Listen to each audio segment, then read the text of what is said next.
Dr. Carmen Smith, and thank you for listening to the I Am Solution YouTube channel. I have a lot of videos that have deep, deep wisdom teachings in them. And I've made them short, condensed, so that they're easier to listen to, easier to kind of comprehend and practice. So thank you. Be sure and like and subscribe.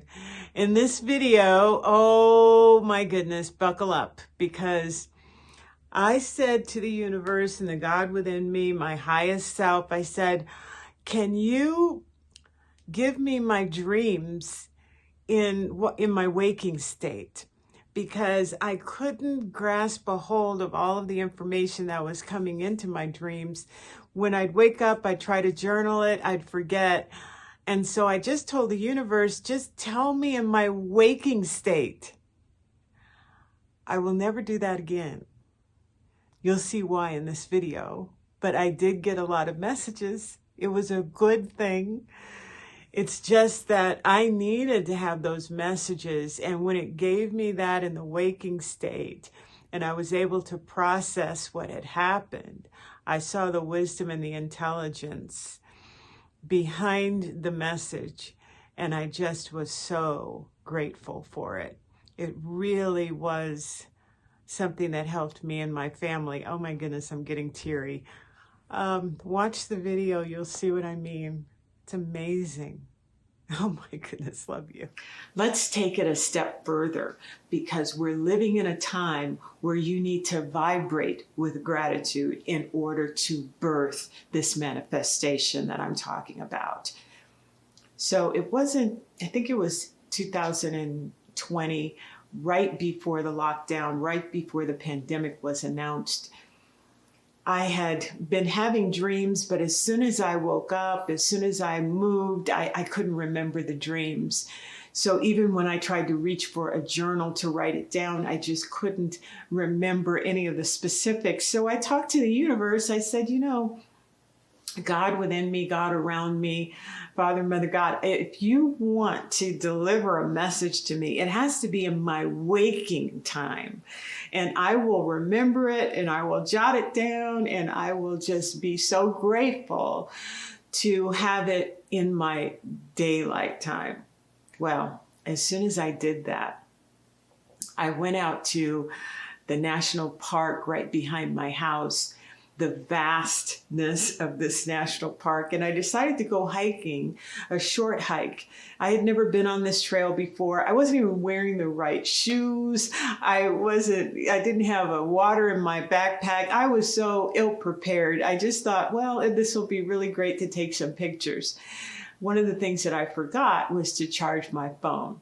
So I went on this hike. I had about 2% charge on my phone. And as I was walking, I was talking to this one person, and, you know, he was telling me about his experience, and we were kind of on the trail together, beautiful scenery. And then I lost the trail. That other person went off. I thought they were off the trail. Turns out I was off the trail. I didn't realize it at the time. So I started walking, and pretty soon there were caverns. So I'm living in Las Vegas at the time. There are lots of rocks and caverns and all kinds of desert architecture going on out there. And I found myself walking along, and I was surrounded by caves or caverns that were extremely high on both sides. If you've been to Antelope Valley, this is kind of what I was walking through, just not too far from Las Vegas. And it was starting to get dark outside. So it's starting to be about 4 or 5 o'clock. I'm starting to kind of get a little panicked because I don't see the gentleman that I was talking to. I figured that I'm off the trail. Should I go back or should I go forward? So I kept going forward, and I noticed that my thoughts were my enemy or my nemesis. I started thinking, well, what if mountain lions come out? And I kept thinking, you know, in these little caverns, a mountain lion could hide. So I was figuring that I was going to manifest a mountain lion. because I was thinking about it. I was obsessing about it and I was making myself scared. And so then I said, okay, Carmen, let's control these thoughts. This is just a cavern. It's really pretty. Just look straight ahead. I looked straight ahead. I came out of the caverns and I realized that if I could just get to the other side. I was walking in the right direction, but I needed to get to the other side. What was keeping me from going to the other side? A mountain. There was a mountain there. And I'm not over analyzing this and saying it was a molehill, but it was really a mountain. It was a mountain. And in my head, I said, well, I can never get up to there. I don't have the right shoes. I don't have water. I don't have a lot of stuff on my phone if I fall and I get hurt. All of these things were going in my mind, but I also knew that salvation, if you will, was on the other side of that mountain. But I knew that my mentality needed to be different in order to get to where I needed to go. And so I, step by step, started telling myself who I was. And you know what I said? I said, I am a mountain climber. Now, I don't even do well in those structured places where you have your foot goes this way, those mountain climbing walls. I'm not even good on that. And that's with a harness. But here I was affirming who I am. And isn't that so biblical, so spiritual? I even wrote a book called The I Am Solution, because the solution to every problem or every situation is you affirming and knowing who you are at any given time. At that time, I needed to be a mountain climber. So I, in my mind, was saying, I got this. I'm a mountain climber. I'm a mountain climber. Go, Carmen. Go, Carmen. You're a mountain climber. You're a mountain climber. And step by step, I started climbing up. Now, also, I knew that every time I looked up, I would see how far I needed to go. And that could be daunting. So in my mind, I said, I'm not going to look up to see how far I need to go. I'm going to pay attention to where my next step is. My next step. And where's my next step? And where's my next step? And I kept saying, I am a mountain climber. I reached the top and was able to obviously safely get back to my car. But all while I was walking back to my car, I was still saying, oh my gosh, you got this. You're a mountain climber. I made it into a song. I was cheering. By the time I got to my car, I was saying, okay, Carmen, you did it. You don't have to sing that anymore.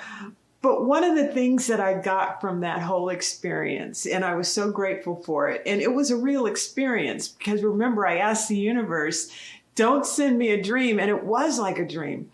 Just give me these experiences in person so that I can remember it. So as soon as I got home, I started writing down the messages that I got from that whole experience.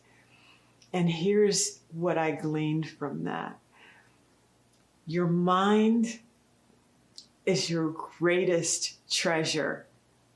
And Ernest Holmes created the science of mind. He knew that our instructions and how we're brought up determine how we can manifest our power and whether we can manifest our power. And it depends on who you think you are, who you believe you are, but mostly who you know you are. And we are divinity. We are incredibly made in the image and likeness of God. And when we know that, we're able to turn any situation around, because nothing is impossible. But I noticed when I didn't know who I was, I began to get scared. I began to think that external forces like a mountain lion or the night sky was going to get me. But when I started to know who I